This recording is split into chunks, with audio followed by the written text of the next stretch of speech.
I was whittled down to $500 in my bank account, and then I was going to launch Time Filmmaker, and it was just like, well, here it goes. We'll see if it was worth the last year of work, see if we sell anything. If you want to build something bigger than yourself, it's going to require you being willing to work for extended periods of time without any immediate gratification. That's how you're going to separate yourself from the crowd, because frankly, most people aren't willing to do that. No. So I finally launch it. I do all the things Chris Newman taught me and read all these books about how to successfully launch it. And then it all hinged on this one live call, and I had 300 or 400 people on it, and I'm going to launch it, and it's just like, all right, are they going to buy? And then we hear a ding come in. And we get another sale, turn off the live call after it was done, and we add it all up. And I think in that first night we made like 70 grand. And I was just like, what? More money than I've ever seen in my life. You know what I mean? The shift away from you put in time, you make money. You put in time, you make money. And this was like, no, you put in and invest a year of your life into an idea, and then maybe you make money. And when it actually made money, it was like, wow, like that's the difference between trading time for money. Welcome. You got me at 200 millimeter. We got you. We have two cameras for you. What am I at? 150? 200? 200. Always right. Slow motion. Good. 200 is my good focal length. Talking about millimeters, not frame rates. I just figured you'd want to be in slow motion. But slow mo me as well. Why don't you? You get two cameras and I get one. Yeah, that's how it should be. Exactly. Well. The 85 pumping. All right. Both of the 85s. Yep. We're at like probably 170 there.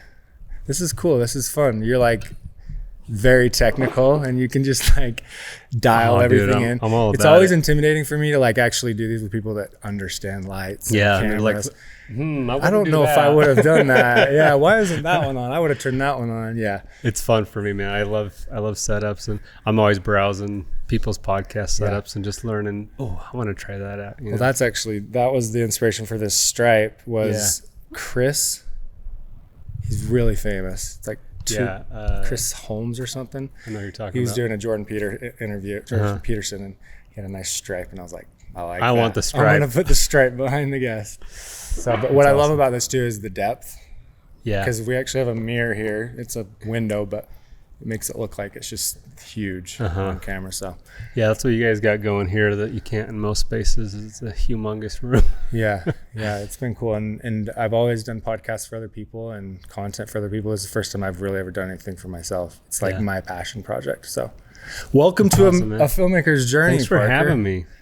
Thanks for being here. This is gonna be fun to catch up with you. I don't think we've ever like really sat down and talked. Yeah, we've just crossed paths. What's up, dude? I know other people that and then we had maybe one heart-to-heart back in Canada. Oh yes, dude, like I'll never 12 years ago, and that's about it. And then we parted ways. I'll never forget it. You pulled me aside and we chatted for a minute. Kind of passed the torch. Exactly. Yeah, and that was when I found out that you were leaving Supertramp. Yeah, and I was like, why would you ever leave? Wait. Why should I not be here? Like, is this like, what the heck? So, no, this is a great place to be. No, you definitely. But I got other things to do. Yeah. You encouraged it. So, but that was cool though. That was my first like real kickoff to Supertramp and watching you and Dakota do your thing, and then all the crazy guys, Creighton, Strat, Seth. I guess Seth got left in Canada now. So he got left at the border. Yeah, we left the unimportant ones there. Yeah. He got left at the border with like Jen or whatever. But so the format, kind of explain it to you. It's about you. I know you want to talk about me. I know we want to catch up a little bit, but it's about you, and I'm going to do my best to keep it about you. But if you ever have questions, you want to turn on me, go for it. But we want to just hear about your path, and I'm very excited about this. I think that a ton of people know who Parker Walbeck is, especially for better or worse. Especially because you're film school, right? You're like, you started something that no one else had really done at that level yet. And you've taught a major, like a huge generation of people. And you essentially changed the filmmaking world. Apparently a lot of people have taken it. I'm surprised every day when somebody tells me, I took your course. And I'm like, wow. Dude, I can't tell you how many times I'm talking or hiring. And no, I learned that on Time Filmmaker. I'm like, no, it's almost like not even a thing anymore. It's like the college for filmmakers. Well, it served its purpose then. That was the whole goal. Yeah. So I just want to start things off with like you currently, where you're at in your life. It can be personal plus business. I want to hear both of it, any hobbies or things like that. But let's just hear about where you are personally, and then let's talk about your career at this moment in time. Yeah, I'm in a strange place right now. Are you? It's almost limbo land. Okay. But I sold Full-Time Filmmaker to one of my ex-employees, Lana, by the way, about 1.5 years ago. And really that's the sale of the business was mostly just because I was completely burnt out. I had gone way too hard for a decade, starting with Devin Supertramp. Yeah. I mean, you know how it is working there. Yeah. It's just complete burnout. I was out of the country more than I was in it. You were at a time, you were there at a time though that I think you guys went way harder than we did. Yeah. Because you guys were really building the thing, and like, that's right. It wasn't. But yeah, so I was after Devin Supertramp, I was almost done with filmmaking. Yeah. Like I think I remember hearing that. I think I'm just going to go back to school. I didn't know what I was going to do because I was so burnt out. But then Chris Newman, he was doing drone stuff. Yeah. He convinced me to start the course. Yeah. And I'm like, okay, I kind of want to just be done with video. But then I found this passion for filmmaking by teaching it. And I found out that I really love teaching. But then I went again hard for probably 7-8 years doing that. And I just got to a point where I was burnt out and just needed to step back. Was that the main reason you sold? Yeah, I mean, it was, I had 3 kids. Yeah. I just had my 3rd kid. Anyone who has 3 kids, you know that. I got 3. That 3rd one is just like utter chaos. And it's like, level. what are we doing? It's a complete overwhelm. And so I was dealing with that plus like 15 employees. And I'm just like, I can't, like my life, I need a better lifestyle. Yeah. It's not worth the amount of money I can make and the growth. And like, there just comes a certain point in life where you just take a look back and you're like, what am I doing all this for? Am I just going to do this till I die? Interesting. And so yeah, I kind of made the choice to start slowing down from business and focus more on family, and eventually found a buyer in Landon and dished it off to him, and he's running with it now.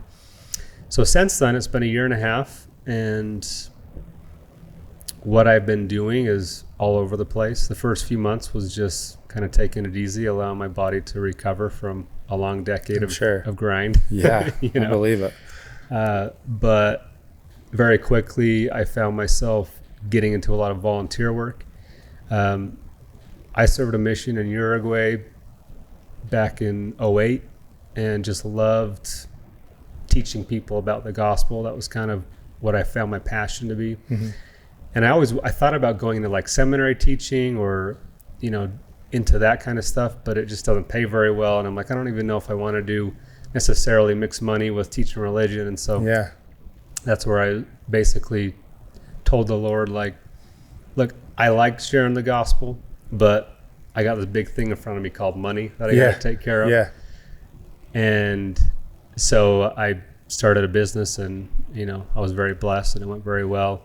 And we, over the past few years, got in a financial position where I could step away from work for a while and do stuff I was more passionate about. And so the last 1.5 years has been a lot of volunteering at our church, the Church of Jesus Christ of Latter-day Saints, helping them with their social media stuff.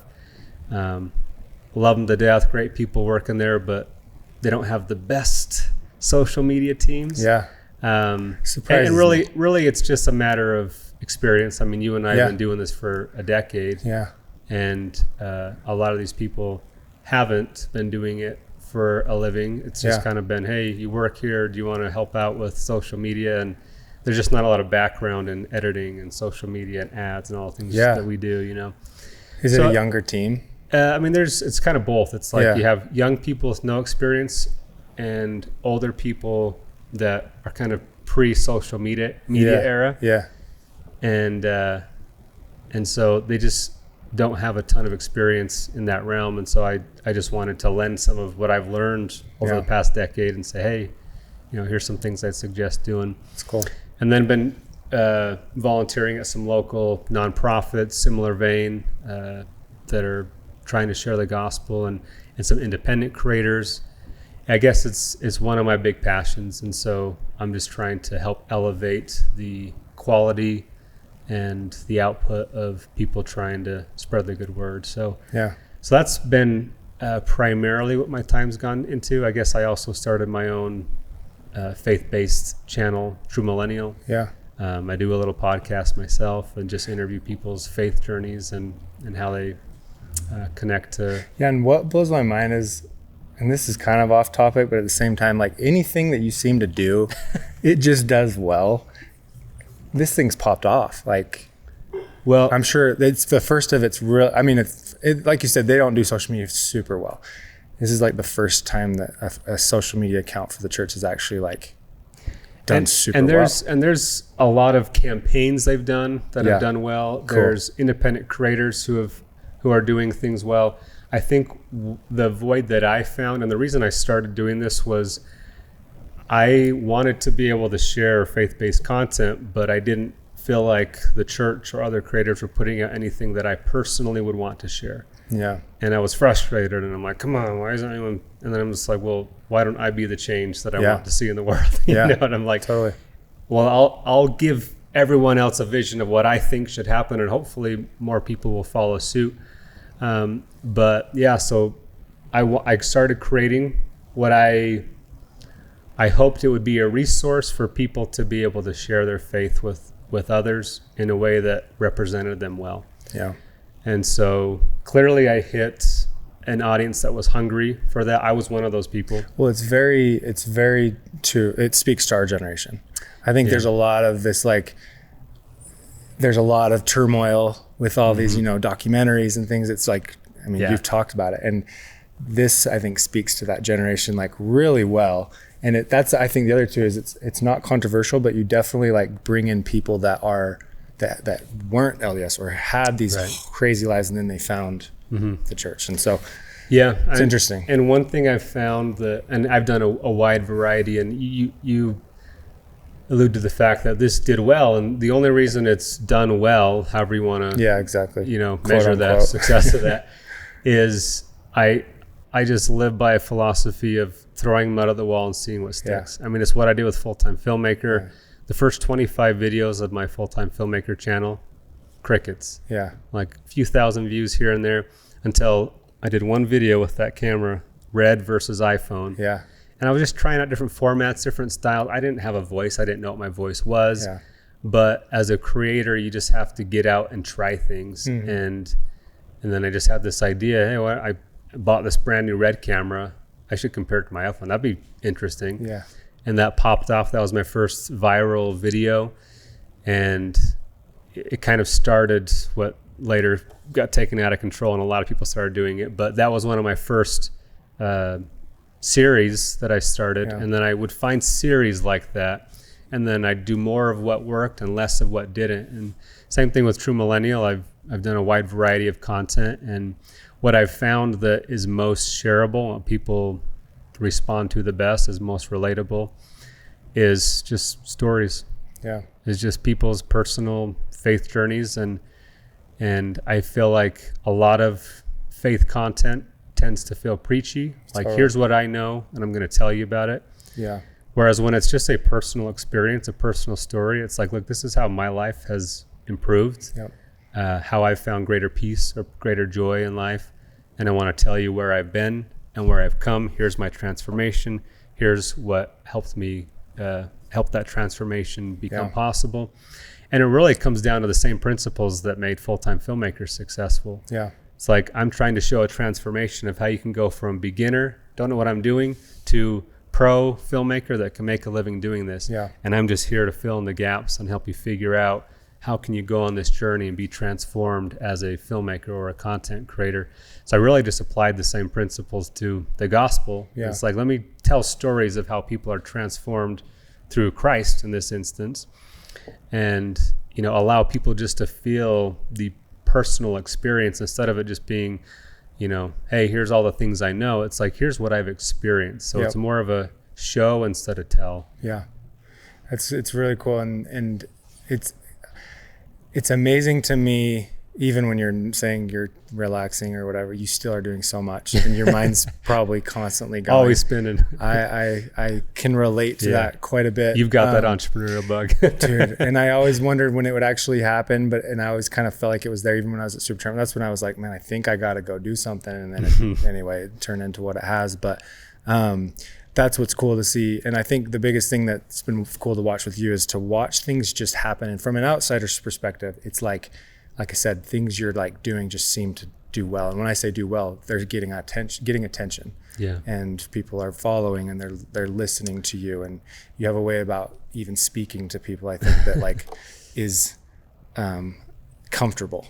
Like, let's chat, man. It's relatable. Not preachy. Yeah, totally. I mean, and that's the best way to say that account is like, it's not preachy. It's very real. And there's some times where I feel like I'm coming across preachy, and this is why I feel like it's just a matter of trial and error, A/B testing, whatever you want to call it, throw them out at the wall. Sometimes people have no idea how many takes I do. Like if I'm trying to do an introduction to a clip that I'm going to show, I'll sit here and do like 10 takes of the camera and be like, no, that tone was bad, or what was that face I just did? You know what I mean? Yeah. And I'll do a few takes and I'll go back and watch, and I'm like, this ain't it. Like, this isn't a relatable take. I feel like I'm acting, or I feel like it takes a lot of effort to really come across in a way that you feel is natural and normal. And that's different for everybody. Totally. Everyone's got a unique voice and style. Some people are very charismatic and can be energetic. My personality isn't that. I'm more introverted, and so if I'm trying to be too much, it comes across as more of acting. Yeah. Whereas other people, like a Peter McKinnon, for example, he can do that because it's real. Yeah. That's how he is in real life. I'm not that way, and so I have to kind of figure out what my voice is and stay in that lane. Yeah, I've struggled with that, and I took your course creator thing a long time ago, and I just remember listening to you and just like, it was the same thing with your behind the scenes. It's just like you have a tone that's it's inviting, and I've always tried to figure out what my tone is, because I can be very excited, but then I'm also a pretty chill dude. Anyway, just total side note, but like that's always been a tough thing for me, and I've and the reason that I brought up the whole like you're doing so much and the course and all this stuff is taken off is just recently I started to create a community that was more business focused on filmmaking, like how to create a business that's bigger than yourself, hiring people and training. And it is so hard to freaking make courses. And so then I think back to what you did, and then you're talking about this like attention to detail that you had as just like doing 10 takes. I'm not doing that. Yeah. And so then it's like, okay, that makes sense. Right. Why like your stuff is so good and people are relating, and it's people want to take it and learn from it. And then even the true millennials like learn from you and who you're interviewing.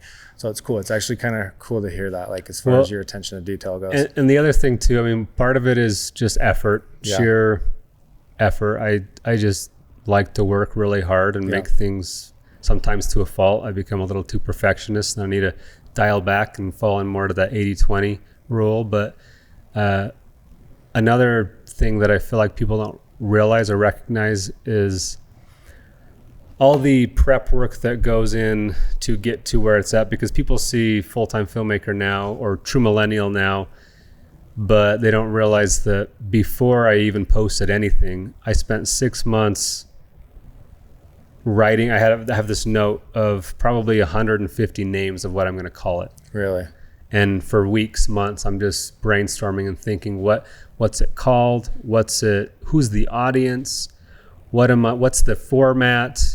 And I'm studying, I'm watching, like when I look at social media reels, half of what I'm doing, unfortunately, sometimes it's just sheer entertainment, but a lot of it's education for me. Like I'm watching to see what is engaging, and I'm here to learn so that I can become a better content creator myself. Yeah. But people don't see the first 6 months before I even post anything of pre-planning, visualizing, figuring out what it's going to be. And then at a certain point, you have to just stop planning and just start doing. Yes. And I think that's where a lot of people get stuck, is they'll plan forever. And I'm guilty of planning too long. Yeah.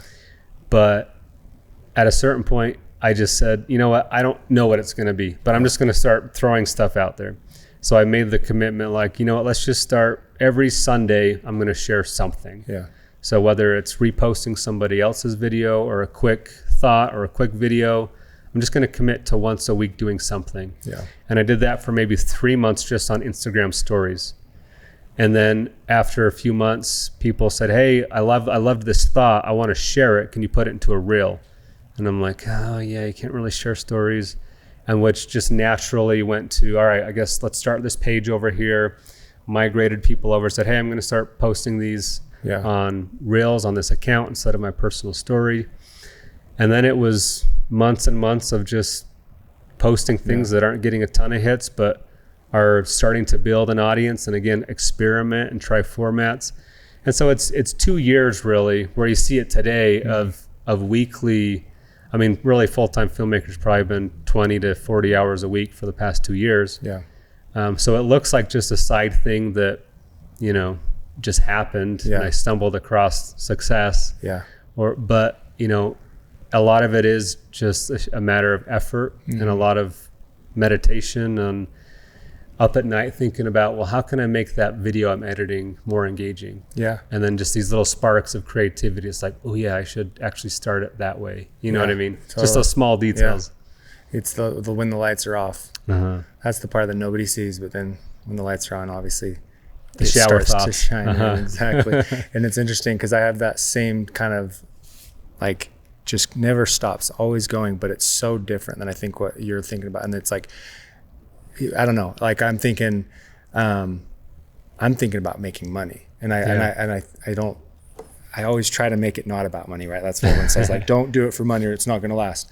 And I try to channel that. And I'm trying to focus more now on helping people and like actually shifting like that focus. But well, money to me is a good metric to be able to see if it's helping people. Yeah. So in my opinion, they go hand in hand. Yeah. I agree that the primary focus should be just adding value to people's lives. And if you are providing value to the marketplace, people will buy it. But to know if you're adding value, you need to see the money coming in. Because if the money's coming in, that means, hey, this added value. And then you can know I should do more of that because clearly people are paying for that. And so to me, it's just a metric to be able to measure if you're adding value or not. Yeah, totally. If people are actually listening, they're buying it. Yeah. I feel like I could sit there and talk to you about this for another 2 hours. Yeah. Let's now switch over. I want to go through your journey, and I have no idea. I just basically know from when we crossed paths at Supertramp. Yeah. Where did you? And Carter talked to me a little bit about it because obviously you guys went on a mission. When did you decide you wanted to be creative? Like, was it super young? Have you always loved cameras or editing? What was it, man? It was high school, my senior year. Okay. I had never picked up a camera, didn't really know I had any desire for video until my senior year. I was a student body officer. We were doing this end of year video for the school to watch. And the SBO who was in charge of doing the video, I can't remember what happened, but he wasn't going to do the video. And so I was just like, well, I'll try it out. And so I borrowed a camera from my buddy, went into the Photoshop class lab where they had access to Premiere Pro at Alta High School and just started shooting stuff and tinkering around in there. And I just instantly fell in love. And it was the first time in my life where I remember being excited to wake up to go do something. Besides like sports and you know, all the fun things you do as a kid. But like as far as work goes, as far as a potential career path, not that I couldn't have made the NBA, I probably could have. Easy. Easy, yeah. But you know, realistic career paths.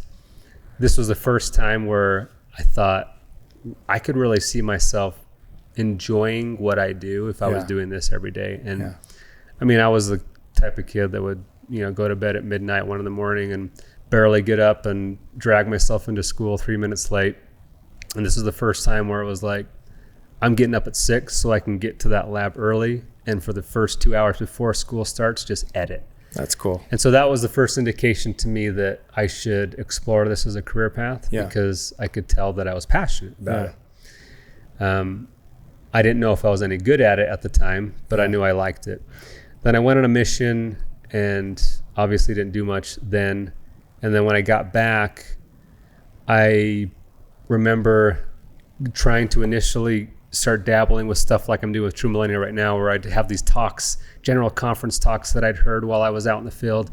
and I would get on the computer and try and edit something together. And I realized I don't really have the skills to do what I have envisioned that I want to do with this. They just weren't turning out, you know?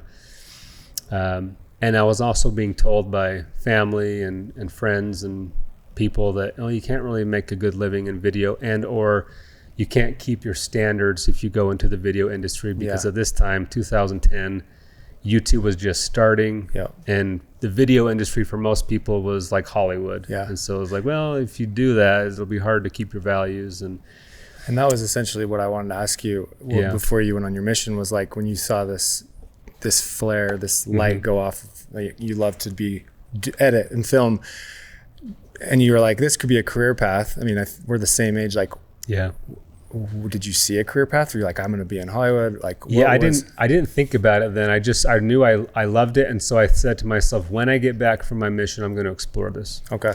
I don't know what there is to explore. I just know I like it. Cool. You know, so at the time, I didn't know. And I probably should have put more time and effort into it when I got back. But here's the mistake I made. I listened to other people's opinions before going in and doing some of the research to figure out, you know, where this could lead. Totally. I just took, and it's obviously good to listen to parental or mentor advice, but at the end of the day, like, you need to formulate your own opinion. Like, take the advice, but then go and study up and formulate your own opinion as well. Including take it to God or your higher power, whatever that is. And so I listened to the opinions, and I'm like, oh, I guess I can't. Nobody saw this as a career path. I had so many people in high school that didn't quite say it to my face, but afterwards they're like, dude, I was like, what are you doing? You're gonna be, you ain't going nowhere. No way. So and so I thought, okay, what am I next passionate about? And I liked nutrition and physical education. And so I thought, well, maybe I'll be like a physical therapist or something. And so that was my initial degree I was going into. And then I went and shadowed, which I highly recommend. If you're trying to figure out career path, go and shadow and figure out what it actually looks like on a day-to-day basis. I thought about marketing. I thought about physical therapy. So I went and shadowed people in those industries. And I remember within 10 minutes of shadowing a physical therapist, I said, no way would I ever want to do this. I'm sure some people love it. I knew right away, I'm like, this ain't for me. And that saved me a lot of years of schooling, you know, just by doing one shadow. But on the flip side, I also went and shadowed someone who was in marketing, and I don't know even what business it was or what they had me doing while I was there, but same thing. I'm like, I don't even know what's going on here, but it's not very fun. But it turns out, like, there's a wide variety of what marketing is, and now I love marketing. You know, it's changed so much. And it's also changed a ton, right? With social media and all that. And so the marketing I was doing at that job shadow was probably completely different from what I do now. But so I was on my way to do physical therapy as a degree, and about a year in of doing, you know, just my generals at UVU, I went and did summer sales out in Texas, selling direct TV. And I lasted about 3 weeks, and again realized this isn't for me. I mean, I'm just trying my hand at everything. I did phone sales for a while, selling diabetic test strips, and I actually did really well at phone sales. And I thought, hey, all my buddies are going to do door-to-door sales. Maybe I should go try that out. I go and try it out. Turns out I'm not nearly as good at door sales as I was at phone sales. And so after 3 weeks, I'm like, I do not want to do something that I hate for the rest of my life just because it makes me good money. And so that was the first time in my life where I decided to stop chasing after what's just going to make me good money and pivot more to what I actually enjoy, even if I make less money. And so that was probably 2 years back from my mission that I finally made that decision. And I said, I'm going to take all this money that I just bought from summer sales, and I'm going to buy some camera gear. And I don't care if I can't make a good living, or I'm gonna go figure it out. I'm gonna go explore this for real. So I dropped my few $1,000s I made that summer and went and bought my first T3i, used Canon T3i. Nice wide angle lens, Tokina 11-16. Got my first glide cam. It was funny, at the time, my buddy Tanner Townsend, who I was making music videos with, he's the one who introduced me to Devin Supertramp, because I had I had this camera, and he's like, you know what a glide cam is? You should get a glide cam. And I'm like, what is that? And he's like, check out this guy on YouTube. And so I pull it up and I start watching Devon's videos, and I'm just like, what is this guy doing? This looks amazing. It's so smooth. No one saw the warp stabilizer yet. You look back and it's just like, I know. All warpy. Yeah. But at that time, it was like a smooth shot with a DSLR. Are you kidding me? Yeah. And so once I saw Devon's videos, I'm like, here it is. There's a guy who's doing it for a living. So I just studied Devon's life. I studied what he was doing. I watched all his behind the scenes, and I'm like, he's making a living on YouTube. I could do that. Yeah. So that was the first time, back to your question, that I had a career path forward. Yeah. Up to that point, it was like, I don't know. Yeah. It's probably just going to be a hobby. Maybe. I like shooting music videos. I know you can make money doing music videos, you know. And weddings. Unfortunately, weddings, yeah. So I knew there was potential, different avenues I could take it. But there wasn't a clear path until I saw Devon on YouTube. And I'm like, wow, you can, as a YouTuber, besides just working for clients, this platform of YouTube, you can make money on. And, I don't know if you want to go in the whole story of Devon, but in short, I got in touch with him. He was looking for an arm model, just the forearms. Yeah. Which are great forearms. I mean, look at those. Come on. Like, geez Louise. We get the light on but my buddy, he followed, I didn't even follow Devon, but he followed Devon, and he said, look, Devon just posted and said he needs help redoing some shoots that didn't go well in Hawaii. He needs someone whose arms that look exactly like this. I think you have the arms. Yeah. Send him a picture. So I sent Devon a picture of my arms, and Devon immediately responds back, and he's like, perfect. Can you be in Provo tomorrow? And I'm like, yeah, absolutely. Devin Supertramp. Oh my and he was gosh. like, I'm fanboying over here. Like, oh, it's Devon. Yeah. And he's like, but do you know how to use a gun? And I've never used a gun in my life. Yeah. And he's like, I'm like, absolutely. Of course. I'll be there. I got this. Yep. And then I heard him call my buddy who does know how to use guns. And I'm like, teach me how to use a gun. I have a shoot tomorrow. Yeah. And I got to perform. Yeah. And so I showed up to that shoot and was Devon's arm model for his Far Cry 3 video. And I don't even like video games or necessarily guns, but like the whole point was I want to add value to this guy because I want to be able to learn from him, have him as a mentor. And one of the greatest things I've done for my career is have mentors. Starting with Devon.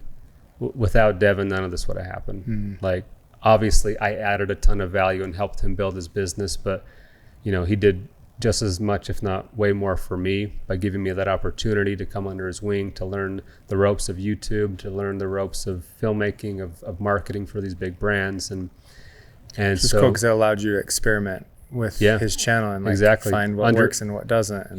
While getting paid. Yeah, exactly.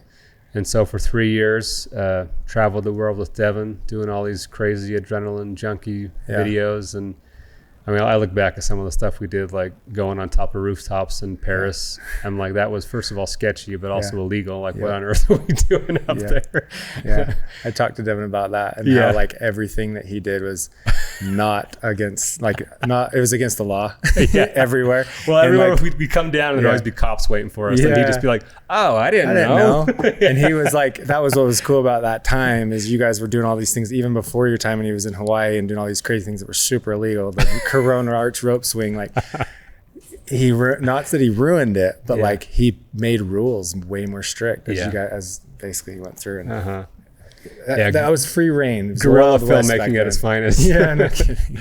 Well, I think that's one aspect of success is being willing to do things that are risky. Yeah. And I'm not saying I'm condoning illegal behavior.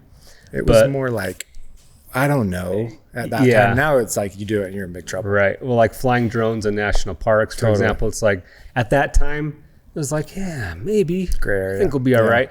And things have shifted in certain areas where it's like, no, you'll go to jail. Don't do that. Yeah. What a fun time. Yeah, exactly. Wild, wild west. Yeah. But in a lot of aspects, there's still a lot of wild, wild west out there. And I think one of the reasons Devon succeeded and one of the reasons I've succeeded is we are willing to try things that are a little bit risky and some people wouldn't be willing to do. And that's not even just on a legal level, but just like on a financial level. I mean, I can't tell you how many trails. Yeah, I can't tell you how many times Devon has on his shoots is he'll have a $50,000 budget and he spends all $50,000 on just making it the best possible production. Like that's a financial risk. Yeah. You're not making any money off of that. How are you going to sustain a business? And it's because he has this vision of, well, if I make it insanely good, I'll get even bigger clients next time. Yeah. I want to grow this thing. I don't just want to keep doing the same clients, you know? So he taught me a lot of those aspects of how he was successful, and traveled the world with him for a few years. And like I mentioned, I got burnt out. Devin has a different level of, a different threshold for withstanding no sleep and no food. Yeah, I saw it firsthand, dude.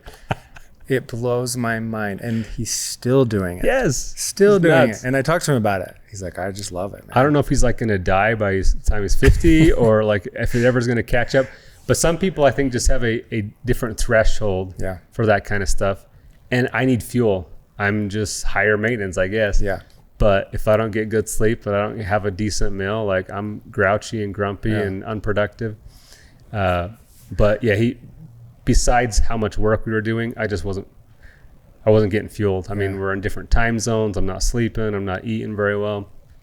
And that's interesting to hear that that's exactly what I told Devin. I was like, I'm high maintenance, dude. I'm kind of bougie. I like to stay in nice places and, be taken care of. I didn't know that about you though. I kind of just, when I think of Parker with Devin in that area, especially watching behind the scenes, like you're in it, and he even told me like you're the hardest worker he's ever worked with. So like, talk to me about that, like your work ethic, but also having that like high maintenance lifestyle, not high maintenance essentially, but just taking care of yourself. Yeah, definitely. There was a period. There are seasons of sacrifice.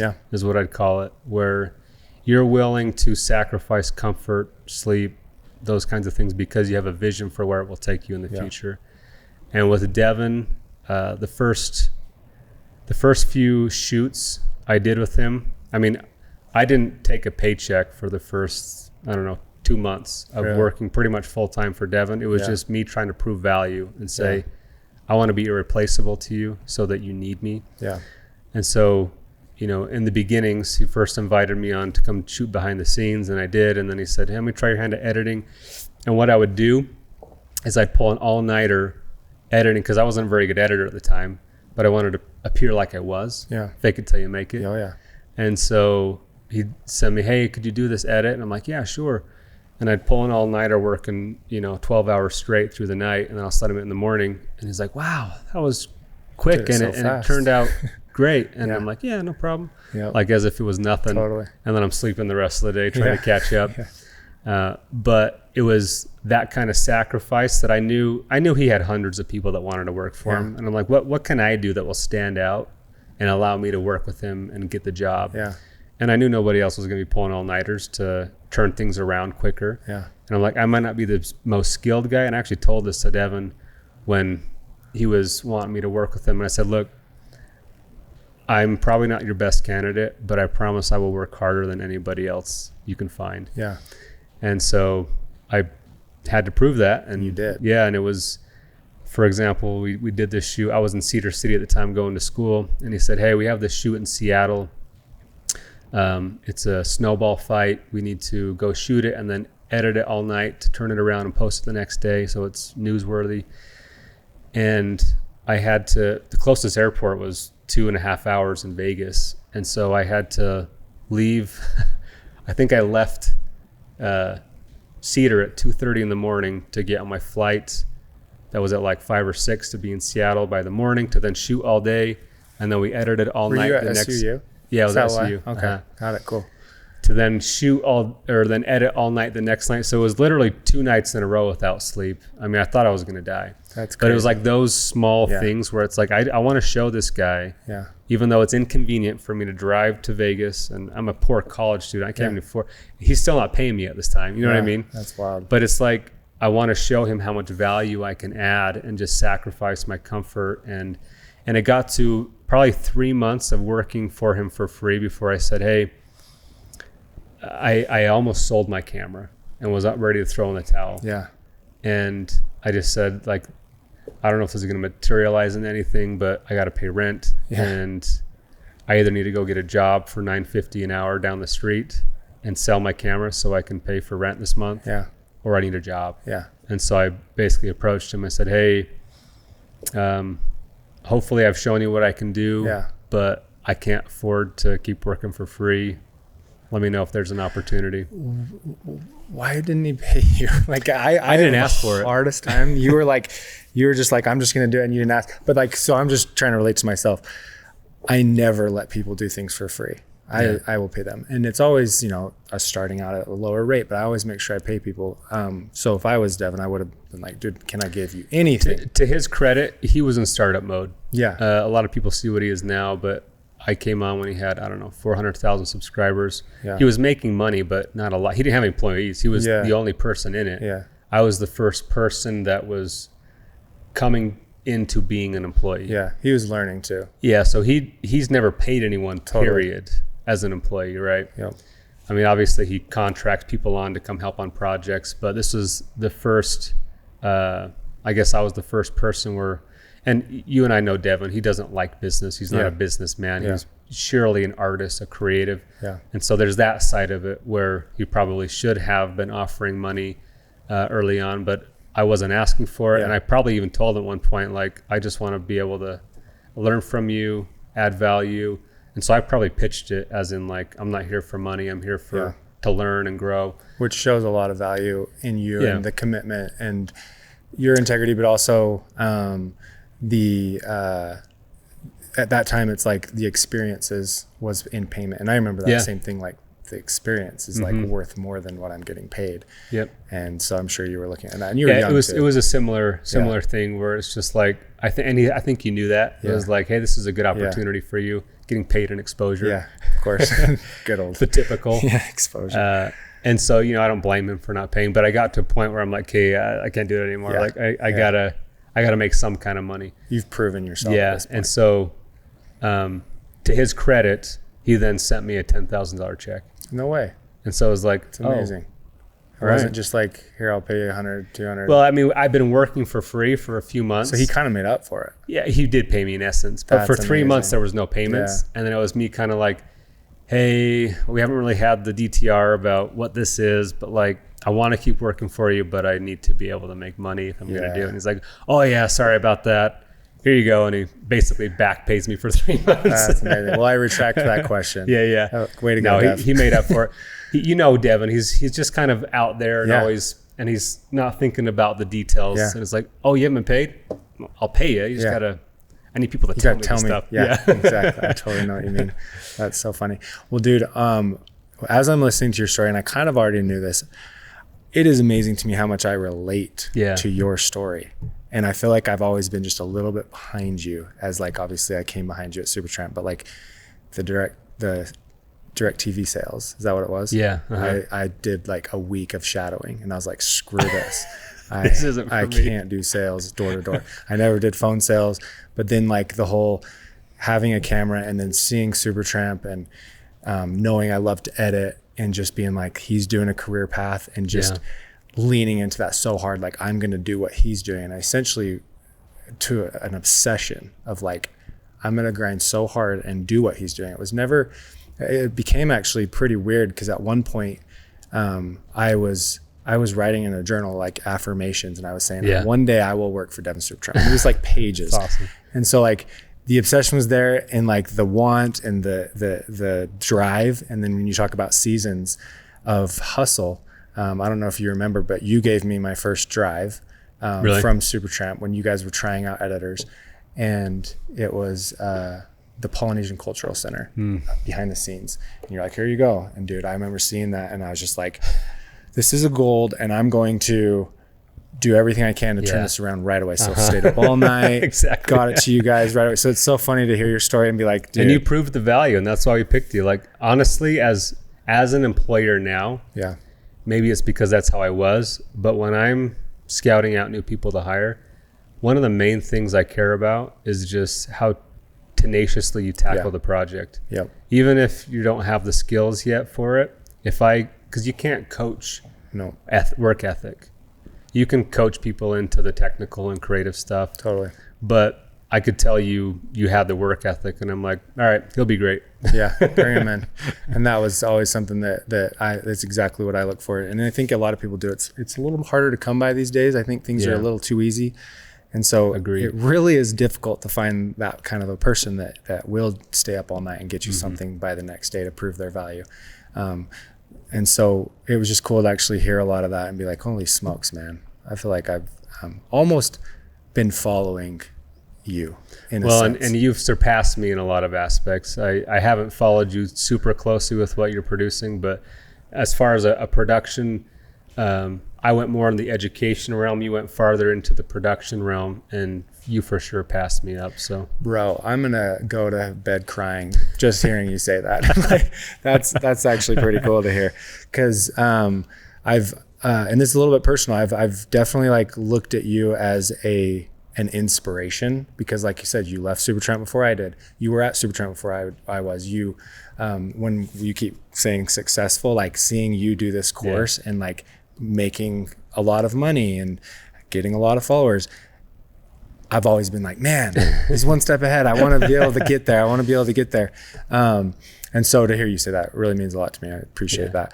And but yeah, so then let's go from when I really want to kind of talk about a few things at Supertramp, but like if there was like a video or an experience at Supertramp that you can think of that was probably the hardest, or your biggest memory that you remember that you're like, that's what I think of when I think of being at Supertramp. Do you have anything? I'm sure there's a lot of memories. If you want to talk most miserable, let's do that. Let's talk most miserable and happiest. It's the times when you have to camp out.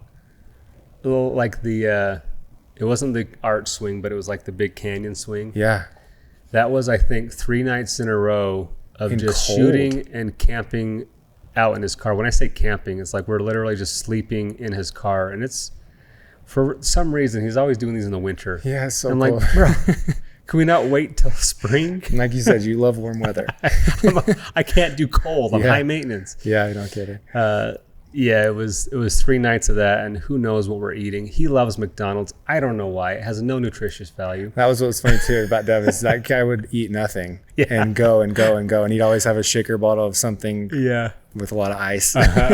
And like I'm just like, I gotta eat, and he would go on nothing for so long. We'd be in Australia, and he'd want to go to McDonald's, and I'm like, dude, let's try some new food. And he'd just walk into McDonald's. He's a simple man. Yeah, he is. But yeah, it was those where I'm not a camper. Again, high maintenance, I know. But it was when I'm cold, when I'm out in the middle of nowhere, just having to sleep in a tent for several days on end and then just work all day. So that one was exhausting.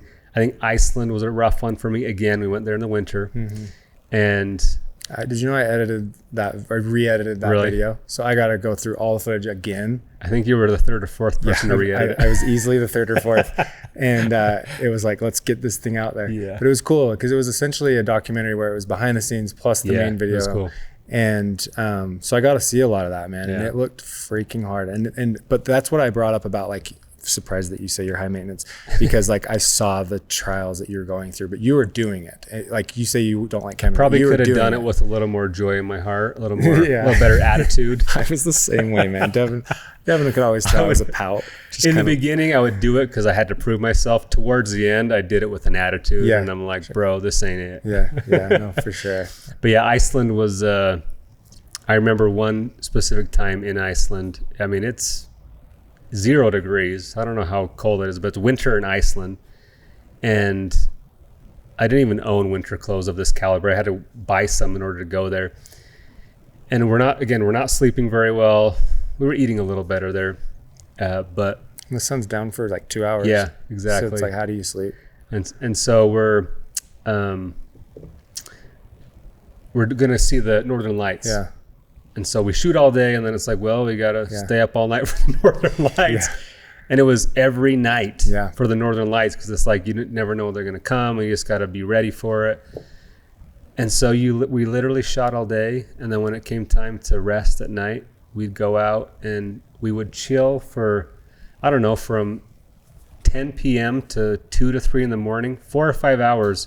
They would drop me off at some random scenic spot. just hanging in there, man. Look at that face. Just defeated.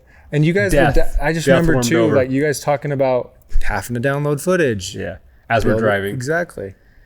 Yeah. And so they would drop me off in a location, a scenic location. I'd set up a time lapse on a tripod. And I would literally just sit there on the ground at 3 a.m. by myself in 0 degrees for hours and just wait and watch, hoping that the northern lights would appear. Just show up. Oh my gosh, dude. So like that kind of stuff where it's like 18-hour days and freezing cold. That ain't my gig. You did it, but you were also like, this isn't sustainable. This isn't going to be my life forever. I can't do it. And this was probably my last trip. I think Canada, the one you were on, was really my official last trip. Yeah. But Iceland was the breaking point where I realized this isn't for me long term. It's been an amazing journey. Totally. And I've learned so much and I've grown so much. But Iceland was when I realized I need to take this in a different direction if it's going to be sustainable for me. Yeah. I realize I don't have the same thresholds Devin does. Yeah. We'll always be grateful and appreciative for not only what he did, but what he put me through. I feel like it made me stronger and prepped me for the difficulties that come with running your own business. And like, how do you think of anything being hard after that? Yeah. Going through this? Anyone who's served an LDS mission knows how hard that can be. True. And this was hard in a different way. Physically, this was way harder. Yeah, I believe it. When you talk about kind of like, we can kind of transition into you leaving. I'd love to hear, I've always wondered about this, and it's just like that transition out. Like, you wanted to, from what I understand is you presented like an opportunity to essentially be a partner and like take this business. When you were thinking about that, were you thinking we need to shift this business into a more sustainable thing for other employees? You started to have like this business, I guess, approach where maybe you were thinking through, because when I talked to Devin, I even talked to Carter, it was like, you came in and you were like, we need to hire help. This isn't sustainable. You had this like intuition of growth, scale, I guess. And it wasn't happening maybe, and that's maybe why.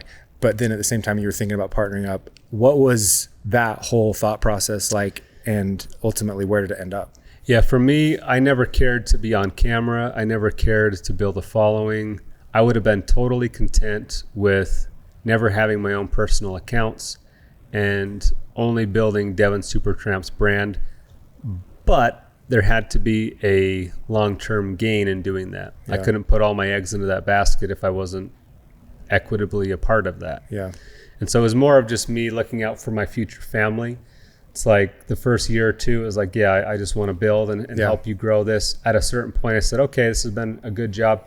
If I'm going to build a career here, 10, 20, 30 years, there needs to be I need to have my skin in the game so that I know that what I'm building is actually going to benefit my long-term goals with my family. Yep. And so that was essentially the proposal was we were starting to grow. I think from the time I came on to the time I left, I don't know exactly, but we had at least doubled within those 2 years. Yeah. It was about 2.5 years that I was there, but about 2 years in, I started making these business plans and saying, hey, I've helped you, with my help coming on, we've been able to double. I think I can help us double again if you let me kind of manage some of the business aspects of it. Again, Devin's a pure artist, and I don't even consider myself an artist. I was able to learn some of the technical skills, and I have some creativity. But he's more of a visionary, and he has ideas that I just don't come up with. Yeah, I'm a little bit more on this side of it where I'm a little better organizationally and with the finances, and he hated that stuff, and he was always neglecting it, frankly. Yeah. And I would say, hey, let's study up on our last shoot. Let's see what our expenses were, what our profits were. Let's see if it's even worth doing more shoots like that with how it went financially. And he just didn't care about it. Yeah. And so I said, well, let me manage that side of it. I think it's something you don't like doing. You like the creative part. I actually enjoy the business development part of it, and I think I have a knack for it. So I would love to manage this side of the business. And I basically proposed, but I'm going to need a piece of the business if I'm going to really focus on building this, or I'm going to have to start my own thing if there's no future for me here.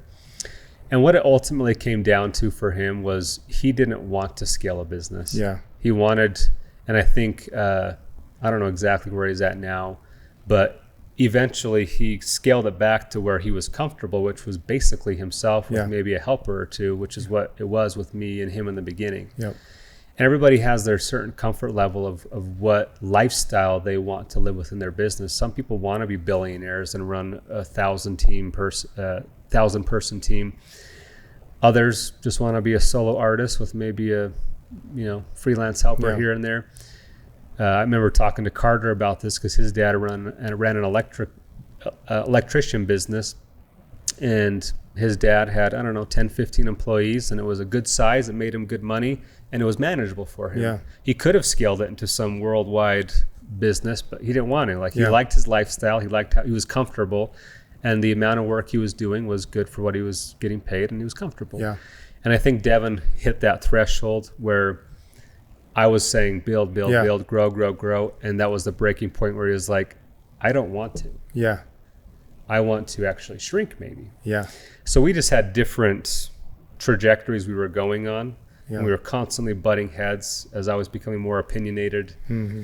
And one of my biggest regrets is I left Devin Supertramp on a bad note. Mm. And I learned from that, and I've tried to always put relationships before business or money, because on my way out, I was throwing fits. I was bad-mouthing him, to him, to employees, to other people, just because, he doesn't get it. There's all this potential, and I've invested all this time, and he doesn't see the value in me. And then because of how poorly I was approaching the situation, he was off telling people, Parker's greedy, he's all about money. Mm. It was just a bad way to leave a business relationship. Yeah.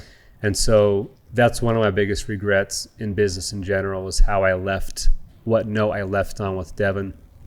And probably 4 years later, I reached out to him, and we got together and sat down like this. Yeah. And I basically apologized and said, I was an idiot. I was a kid. I was frustrated. But, so we're on great terms now. But it took years to heal for him to feel like, I wasn't the worst person in the world. And so it was something I learned from, and would be advice I'd give is to, even in those moments of frustration where you feel like you're right and this is the way to do it. Yeah. I've since had 50-50 partnerships with people in other businesses. And if we've come to a head on something where we're disagreeing on, I won't push the envelope and make it about the profits or the money or my way. I just realize, what? I probably make a little bit less money. It'll be a little bit less ideal. Yeah. But I'm going to put the relationship first on this. And I've found that, relationships are forever. Money comes and goes. You can always find more of it. But you burn those bridges with people, and to me, that's what's most important in life. 100%. And I'm right there with you, dude. And that's been something that's been interesting for me, is I've always had that. I've never wanted to burn a bridge. And it all comes from what my dad did when he was around. He burned every freaking bridge growing really? Up, man. Everything. He was just screwing everybody over. And then he left our family and left us. So it's I just grew up with this intuition of I never want to burn a bridge. But it's still so funny, because as you're telling your stories, me and Devin went through the same thing, but I never saw an opportunity to partner just because I heard about what happened with you. But I was also there during that transition. I think that was something I warned you about. You did. You just basically told me, don't plan on this being a long-term thing. And I was completely understand blown away. Who Devin is and where his mind is at, so that you don't have bad expectations coming into this. Exactly, which I had this is lifetime career, man, and I think you did too. And so when you told me that, I was always a little bit, I just started and I couldn't believe it, and I never understood it. And then as I started working there, I could see it. It was okay. And I always had this, like I said in the beginning, this thought that I'd have a business one day, but I didn't know I'd be good at it or not. And so I talked to Devin about this, and he doesn't remember it, but it was a huge thing for me. And that was, I wanted to franchise his company, and we did this commercial for Sea-Doo, and it made a bunch of money. And it was Carter talked me off a little bit, the actual reality of how much we made when I talked to him about it. But it was a business model. Let's use his reputation and go and get more commercials. But it wasn't for the channel. Right. So that was my kind of turning point of like, okay, this is what essentially what Parker was talking about. And so I started to look in other directions, but I was pouty and a little less, I guess, vocal about it, but everyone could feel it. Yeah. I was the 1 energy's foot out. off. Yeah. And I was doing other things, and I wasn't quiet about it. And so then, so I wouldn't say I went too far in like burning a relationship, but I always had that in mind. I don't want to burn a bridge. Right. So it's been a huge thing. And that's cool to hear that you've now recognized that and you're more focused on. Yeah. And it's not just between me and Devon. It's like, if you burn those bridges, everyone who knows Devon in the industry is going to say, how was your experience with Parker? Good in the beginning, bad in the end. It's like, that's your reputation now. Yeah, true. So it's not worth it. Totally. You know? Yeah, 100%. And that's really cool. So then you're basically transitioning out. You, because I was kind of in the middle of that. Not in the middle, but I watched it happen as you went out. And I think that I came in and started meeting, and you were the one that was like, we need to hire people. So me and Nick Sales came in and started working. And I think that it just got too big. But talking to Devin, he's like, this is what I was supposed to do. I'm supposed to build a business. This is what everyone thought I was supposed to do. And then he ultimately realized it's not for him. But we started to grow, and then you were leaving, and I remember we were at one meeting at his house, and there was the Mad Max thing, and you were like, you just weren't going to go. And I was just like, what is happening? Wait, what? And He's so opting out. Yeah, no, this is the coolest thing. And that was the hardest thing of my life at Supertramp, was the Mad Max shoot. And it's similar. We were camping and mosquitoes, and it was awful. But same thing, just grinding and making it happen. But so then you started to focus on, was it Chris Newman that told you to do the full-time film, or just an online school? Well, that was one of the, I guess the ultimate breaking point at Devon was once I realized, okay, I can't build what I want to build with him within the production side of it. We're not seeing eye to eye. Chris Newman started chirping at us saying, you guys should start a course, because he had just started a drone course, online course teaching people, and he was making good money. And I was interested in that. I'm like, hey, an opportunity, something new, something exciting.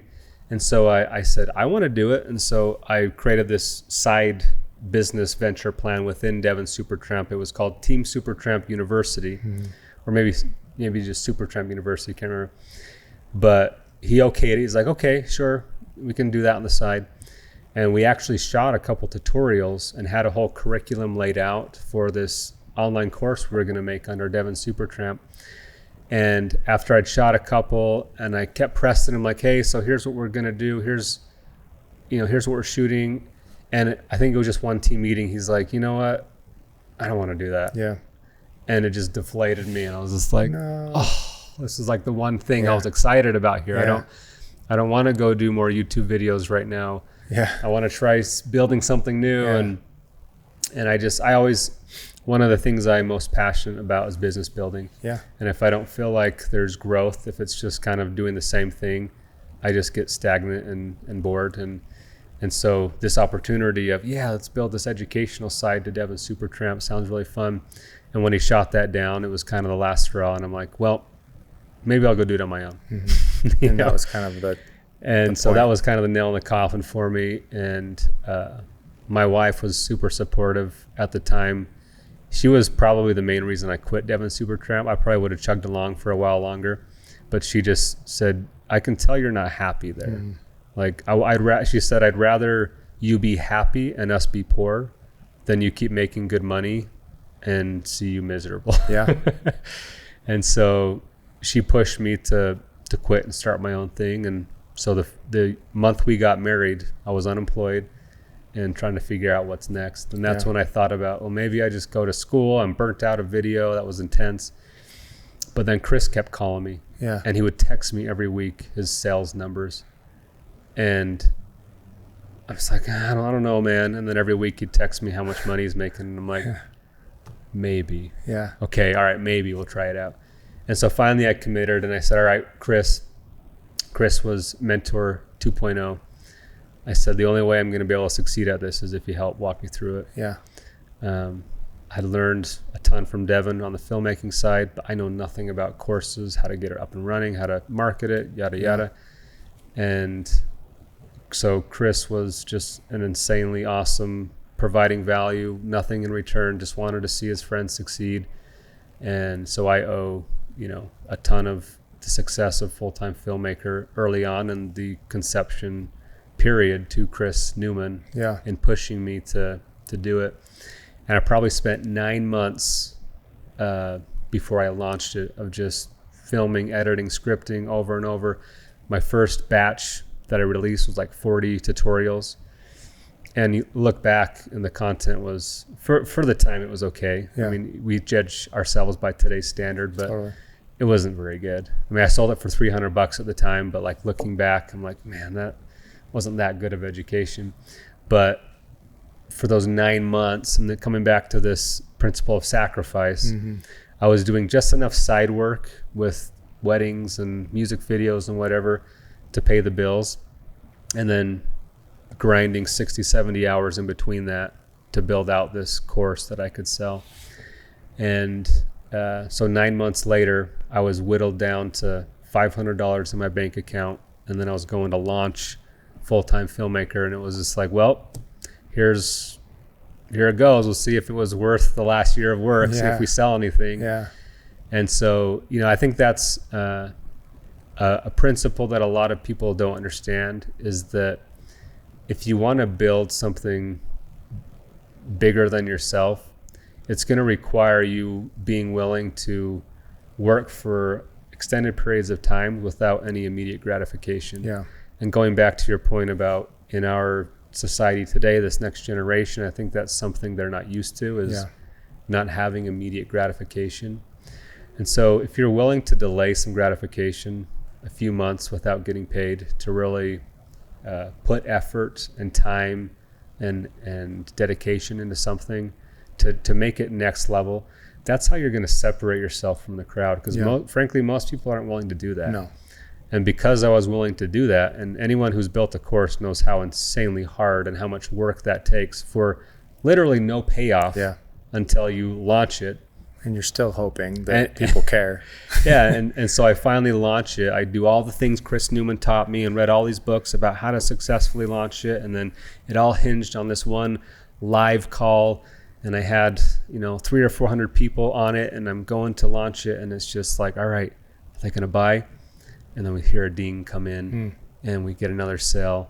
And that first night, I'm there with my wife, and I turn off the live call after it was done, and we add it all up. And I think in that first night we made like 70 grand. And I was just like, what? More money than I've ever seen in my life. You know what I mean? That's and amazing. it was a whole week launch. And by the end of that week, I think it was over 100 grand we did. But after that week, I'm just like, who am I? What is this? Like, it was just the most bizarre feeling to realize, just the shift away from, you put in time, you make money. You put in time, you make money. And this was like, no, you put in and invest a year of your life into an idea. And then maybe you make money. And when it actually made money, it was like, wow, like that's the difference between trading time for money. And so from there, I had exhausted my audience. It was like, okay, now what? I had already launched it to the people that knew about me. And so the next 6 months was figuring out how to do webinars, how to do Facebook ads, how to build a YouTube channel. Because I've been working for Devon, I didn't have a YouTube channel.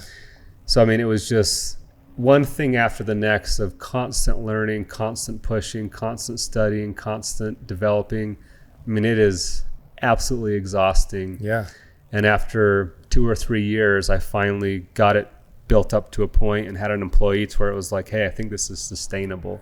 And it's going to make a lot of money if I can keep it going.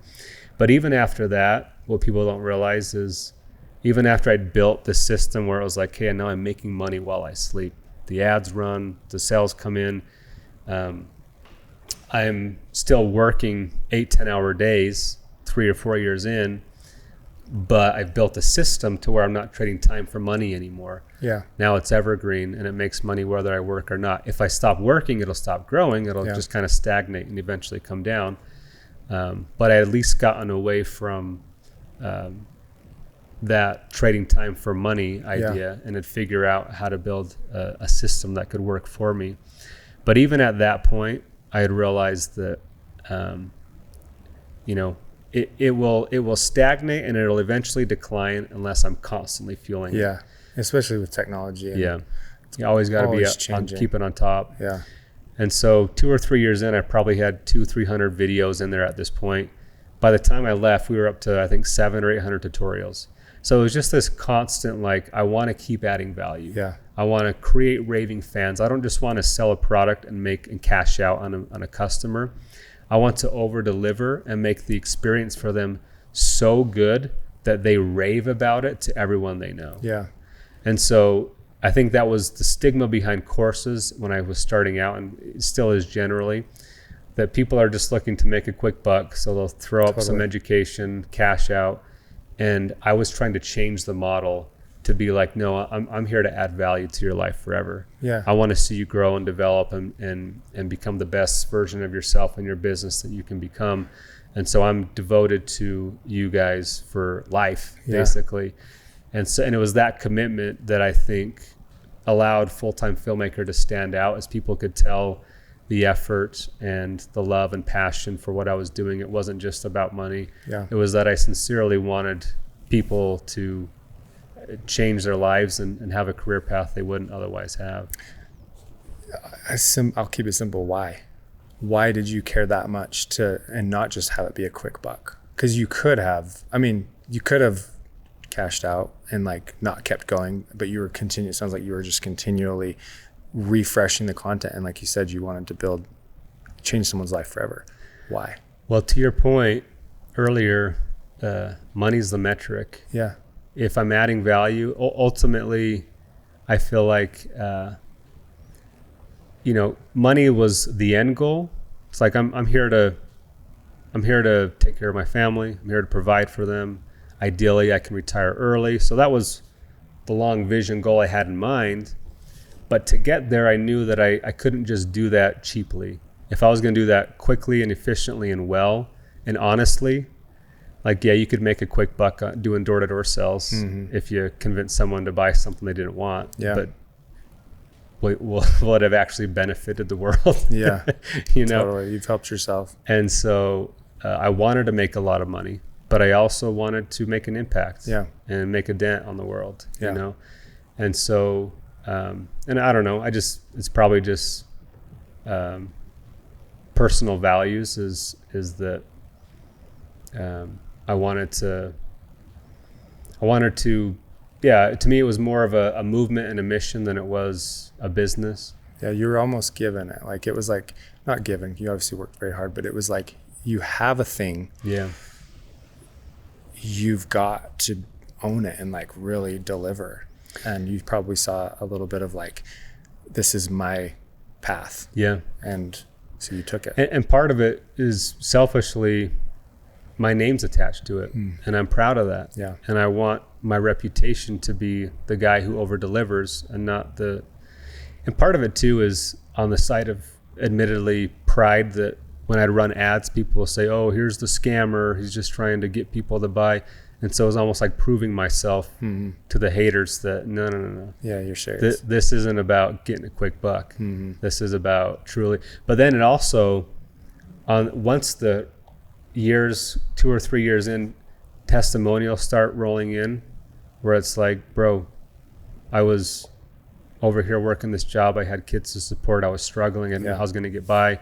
Saw your ad, bought your course. It was the last $600 I had, but it changed my life. I got this job over here. Now I'm making twice as much, and I actually love what I do. Like, those kinds of stories, it's like, it just fuels you. It's like, wow, I got to keep doing this. Like, clearly this is helping people. And it's not just like, oh, it's a fun job. It's like, no, you're now providing for your family at a level you couldn't have because I taught you a skill. Like, that's very fulfilling and rewarding. And so it was those kinds of things that would drive me to be like, no, this can't just be any other course. This has to be life-changing, and it has to shift people's mentality and paradigm to where they see the world differently and can approach it's 90% men that would buy my course. It's how the industry is. So it's not women included, but generally men provide for their families. And if I can help men have that confidence that they can provide for their families, like, that's a great gift to give somebody in this life. 100%. And so you get to that point where, you know, you get to that point where it's self-sustained, but obviously you have to keep working so hard, and then you have employees. Did at any point you were thinking, I'm just going to sit back and let them do everything? Or I guess, why didn't you just do that? Yeah. Did you, or did it just not work out? Like, how did that go? Because I know you had Landon and Jake, and then Nate. I don't know if you knew he was on the podcast. He's like he's my neighbor. Yeah. And that's how I got to know him. I still text him every other week. He's so awesome. And so anyway, you start having employees. In my opinion, I'd be like, cool, this is going. I'm just going to keep it forever and hire the right people that will eventually leave, because good talent always does. Yeah. And so you basically, like, I'm just curious about your thought process there. Bringing in employees and not just when I brought on, Jake was kind of my first big hire. Landon was kind of my second big hire. When I brought those two on, I basically told them, like, look, long term, they're, I don't know how much younger, 7-8 years younger than me. I said, eventually I'm going to become irrelevant. I'm going to get old. I would love for one of you guys to be able to become the new face of FTF. Yeah.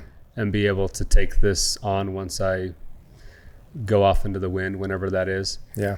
And, you know, just realistically understanding that, workload wise, but also just like you said, staying up to date with all the, I mean, I'm 35, I'm not that old, but also a 35-year-old compared to a 25-year-old in the landscape of social media is very different. Huge. Like what the 25-year-olds are doing now, it's like, it's so hard to stay on top of. And just recognizing that the business model is very dependent on staying up to date on trends, and realizing as I age, I'm going to be less and less relevant. Yeah. And I remember having this conversation with Devon. We sat down with a business consultant, and he said, you guys are riding a wave, and these waves come and they go, and the relevancy of an influencer, they don't last forever. They can't. It's almost impossible to stay relevant. Even like movie stars and music artists, you know, very few of them. Yeah. They don't seem to go away. Very few of them can sustain it for decades. Yeah. It's usually one hit wonder, a couple movies here and there, an album here and there. I mean, 0.1% in that industry are able to sustain it over decades. But so understanding the nature of what it is to be an influencer online, that you're not going to stay completely relevant long term. I just wanted to future proof that, and give also opportunities for those employees to step in and do something like that. Ultimately, with Landon and Jake, what I learned, a valuable lesson, was the people working for you will never eat, sleep, and breathe your business the way you do, no matter how much you pay them. It's not theirs. They don't own it, and they're never going to love it and be as dedicated to it as you are. And I thought, man, if I just pay them really good salaries and treat them really good and give them tons of flexibility, then they'll catch the vision and they'll love it as much as I do. And it's not theirs. And I had to learn that the hard way. I mean, I'm still happy that I compensated them well, but ultimately I couldn't buy their love of my business, you know? And so they didn't want to take over Full-Time Filmmaker. They wanted to start their own businesses. And so that's what inevitably happened. And, you know, Jake's running Runaway Vows now, and Nate's off with, what's his bucket? I forget his name. Kyle Nutt. Yeah. He's off working with Kyle now, and Landon. But talking to him too, it's the same thing. He's kind of like, I kind of want to do my thing. It's like, it's so natural. I think it's the nature of creatives and artists in general. But yeah, I thought I could just train them in and pay them enough to get them excited about taking this over one day and running it. And within 2 or 3 years, the same thing as with me with Devon. And it was interesting. And when I brought them on, I said, you know, if you're anything like me, 2 or 3 years from now, you're going to feel an itch to go do something on your own. If and when that time comes, I will gladly support you in spreading your wings and flying, because I wanted to give them the breaking apart that Devon and I didn't have, you know, and just prep them for if they wanted to go that direction. But also present with them the opportunity that I didn't have with Devon, which is, if you want to be a part of this and grow it forever, that opportunity is also there. Ultimately, neither of them were really fully buying into taking ownership of that. And so they eventually wanted to do their own thing. And we split that very amicably. And that was because of my learnings with Devon, we were able to split that much better when they departed. But yeah, it was, I had hoped somebody could take it over. I couldn't find anybody that I felt would really be able to. And I think I finally got to the point where I said, a business that's based on me probably just isn't going to thrive the way I envision it could if someone were to just take it over. Yeah. And so everyone went their separate ways. And for a couple of years after I'd kind of simmered down the business and cut it back went through a similar phase that Devon did, where after about 4 or 5 years, I cut back on employees and kind of went back to it just being me and more of a lifestyle and less about having to grow and grind. And I'm like, you know what? It had its peak. It went well. I made a lot of money. Now I'm more interested in lifestyle. I need to be able to get, at this time again, I was just having my 3rd kid, and I'm like, I need to be able to spend more time with my family. Yeah. Your kids start to grow up, and you realize like that 5 to 8 year old phase, you're like, oh, they're people now. Yeah. I don't want to miss this. Yeah. And they are going to learn, they're going to remember this, and it's going to affect their entire lives that we're all in therapy for these days. Exactly. But absolutely. So, because I'm so with you on the whole family thing, and that was a big piece of me with Devon. Was like I was on a trip, and it was like one of my last trips. I was like, I want to be home with my kids. And even me and Carter talked about that when we were in Italy. He's like, this would be so much cooler if my wife was here. Like I would care more. It's great, but like it's the relationship thing, right? Yep. Last thing I want to touch on, because I don't want to take too much more of your time. This has been you're good. So many freaking nuggets. So I hope whoever's listening to this is like learning from mistakes, but also your successes. And so you have it's just funny. Your name comes up in so many things, especially in film. I'm working with Carter, doing some videos for him at VidLead. You have your course, Full-Time Filmmaker, Course Creator Pro. It seems like you're doing things with Landon and Jake just based off the podcast. You're obviously doing the Instagram True Millennials, and like you have so much going on right now. Is that still going to keep going? Like it sounds like you're tapering down, but you're also still going, you're still an entrepreneur. This kind of leads into the last question of like, where's Parker heading into now? And what do you see in the next 5 to 10 years? Yeah. 5 to 10 years, I don't have a clue. Yeah. One of my spiritual mentors is a leader of our church, Elder Bednar. And one of the phrases he always says, and I even had a chance to interview him once, and half of his answers started with this: line upon line, precept upon precept, here a little, there a little. Ultimately, the idea that take one step at a time in faith, not knowing what's coming next, but prayerfully trying to do the right thing. And as you continue putting in the effort and doing the hard things, being willing to sacrifice while also staying balanced, especially when it comes to family and relationships, things work out, and you'll go in the directions that you're supposed to go. And so 5 to 10 years, if you would have told me I'm moving back to Lehigh, which we just moved up yesterday.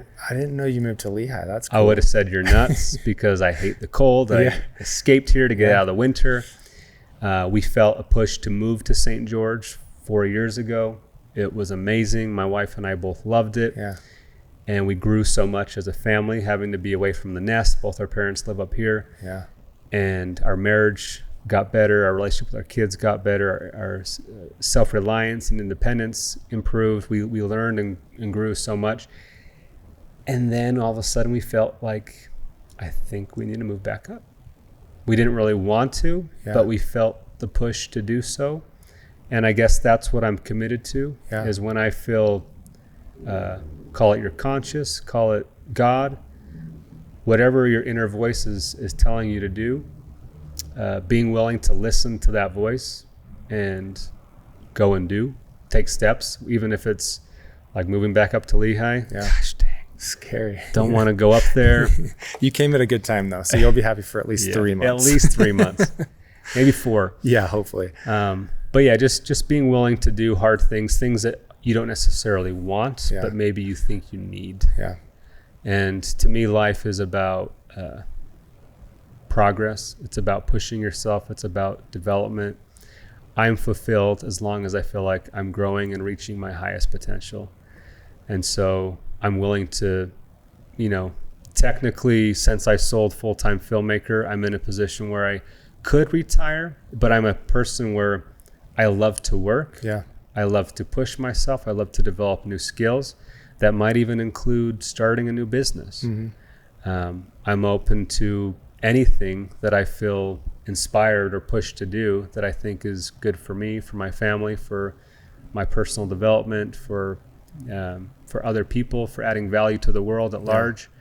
I think that's one thing I've learned, having stepped away from business for the past year and a half, is even though I've been very fulfilled in helping with some of the faith content and people in that space, I've also recognized that one of my talents or abilities that I've been given is making money, is stimulating the economy, providing jobs. Yeah. Like, that's not a skill set everybody has. That's why there's 10% entrepreneurs and business owners, and 90% of people who work for them. Is not everybody either has is willing to put in the risk or the work ethic, or just has the personality for it. And not everybody should.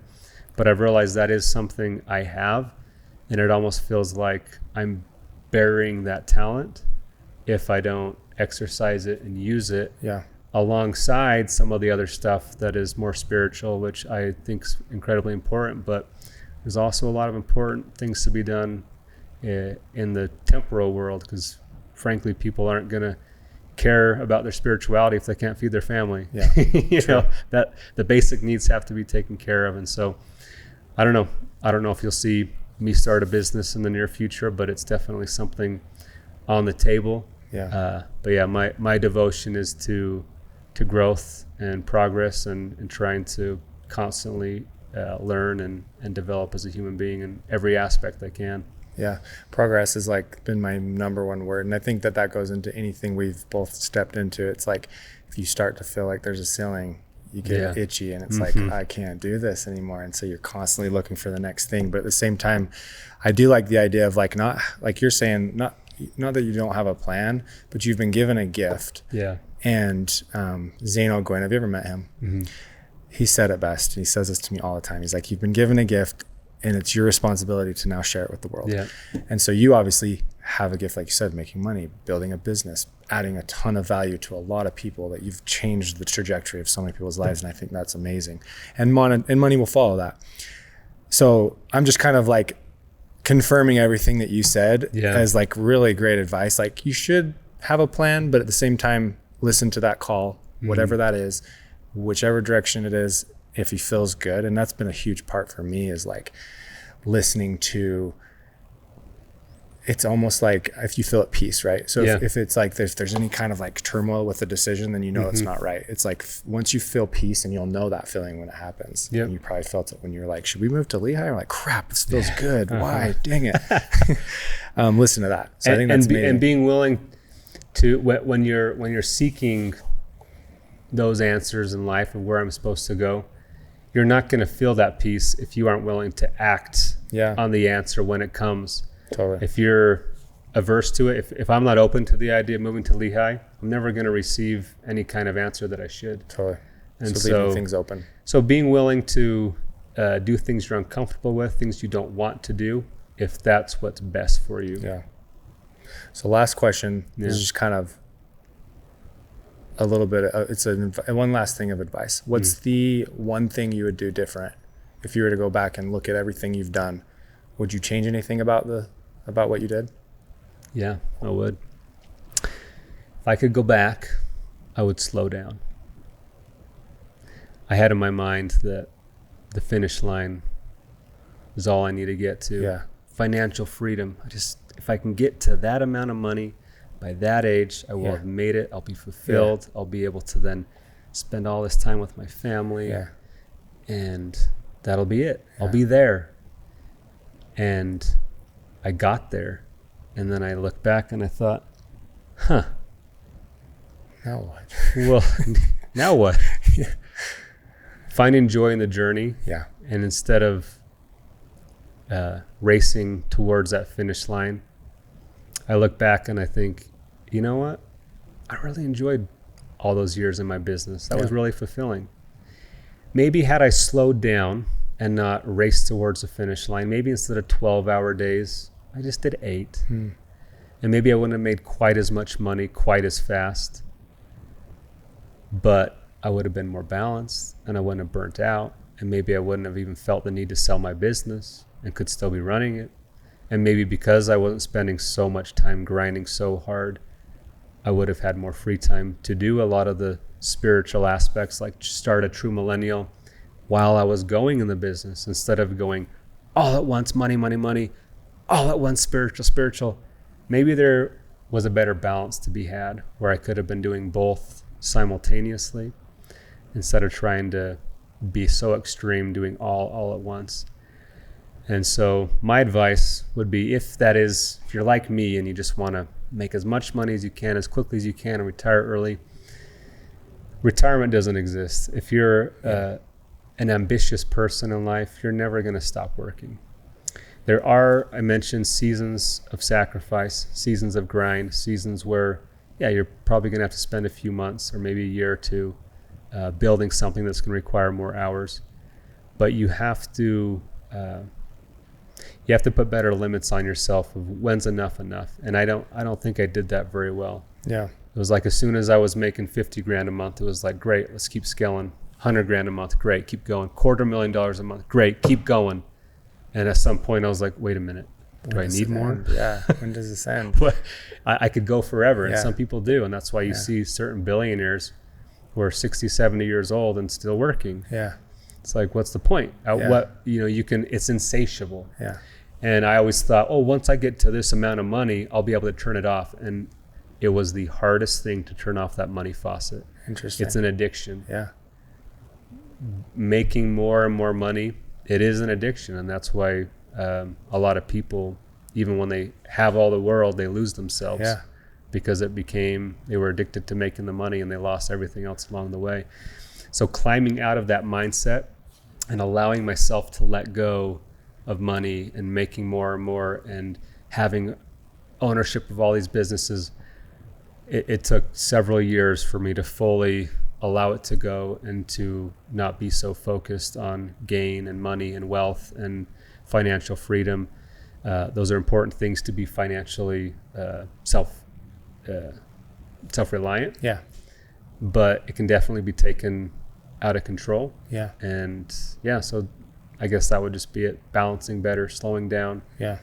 Putting people first. And I could go into more, but during those grind years, there's certain sacrifices you make, but also with people, with my own wife and our relationship. And that's a part of why we went to St. George, is we needed to work on our relationship because I was too focused on the business and money. And so, that'd be my biggest piece of advice. So I just want to wrap it up on a couple of thoughts just as you're talking about that. Is it's interesting because you hear a lot of people say that. I mean, everyone that gets to whatever goal or success, a lot of them not just slow down, but the reason to slow down is, like you said, is to nurture relationships along the way. Because you kind of, that's like what matters most. Exactly. During those 10 years, was it the money or was it all the people along the way? Totally. And a lot of people on their deathbeds are like, man, I just wish I didn't care so much about work, and I actually spent more time with my family because now they hate me, or they, they don't even want to be around, but I was successful. Yeah. And I actually heard you say that same thing on that first podcast you did with Jake and Landon. So I kind of expected that answer, but when I heard that was actually really encouraging for me, because when I think about, I kind of alluded to this, but when I saw what you were doing, and I think a lot of people see this, it's comparison, right? Yeah. You're seeing success, especially what you see is success. It's money, it's a big company, it's followers on Instagram, whatever it is. It's hard for people that are like, crap, I want to do that. I want to get there. And I think a lot of people did it with Devin. I think we did. It's like, how do I get to that? And it's the whole thing of comparison. And I've always had this thing with relationships, which I talked to you about, just because I grew up with horrible relationships. All stemmed from my dad. My mom was great, but like my dad. And so then I've actually gone kind of slow through it. And so it was actually pretty encouraging to hear that, because I was like, I've always put my kids and my family first. And I have gone a little bit slower. So then when I heard that, I was like, okay, that's kind of nice to hear, because I have just naturally gone a little slower, and I could have gone harder, but we're all supposed to do what we're supposed to do. And I think for you to say that is great, and also recognize it, but at the same time, you don't affect the people you affected if you don't do what you did. Yeah. So you essentially, you pushed an entire generation into a career that probably wouldn't have done otherwise. A lot of people did go that route, and it kind of maybe started with Devin, but then it was like, I need to learn. Yeah. So they'd come to you. And so I hear you, but I also encourage you that you freaking did awesome. And the grind was amazing, and it was cool to see. And so love to hear that, the slow down thing is true, because I think a lot of people absolutely go too hard, and that's not to say I didn't, but like and it depends on who you are. I think there's a good amount of people who need to go faster.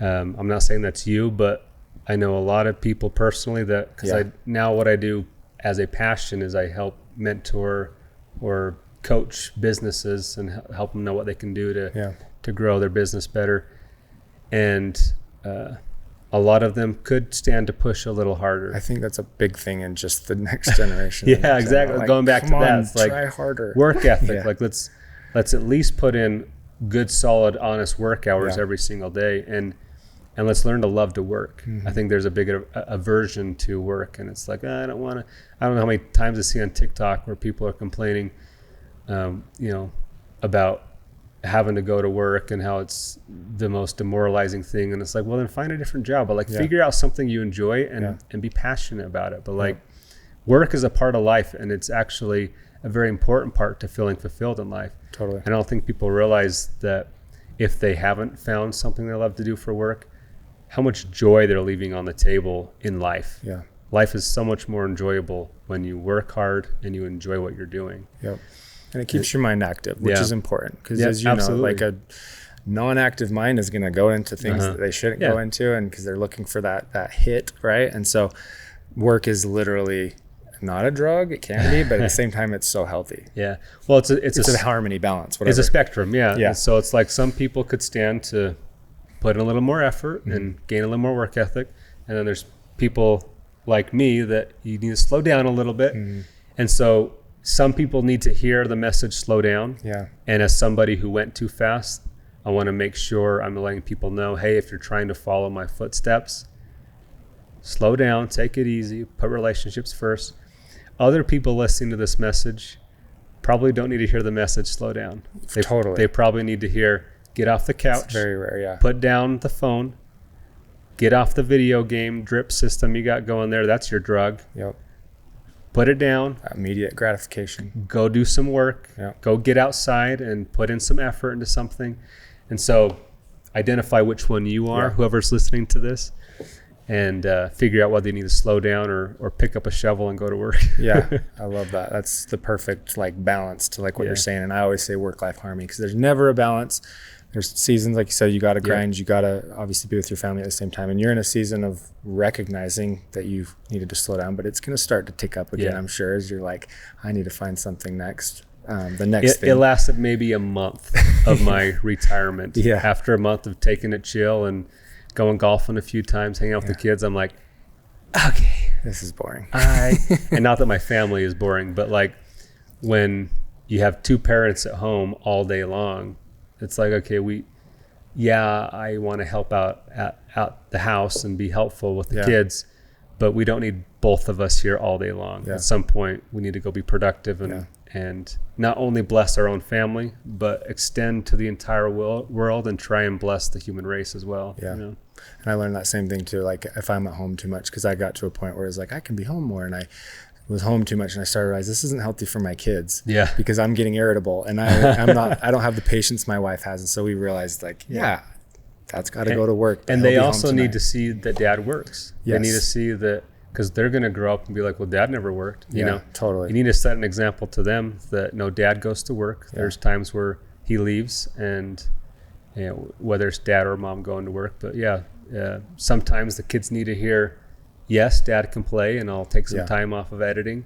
And sometimes they need to hear, sorry, this is very important. Yeah. We need to provide for the family, and dad's got to work. And they need it. If they only hear yes, yes, yes, they'll never learn the importance of work, you know? Totally. And man, being dads, that's the whole new conversation. That's a whole nother route we could go down, and adds a whole new perspective to life.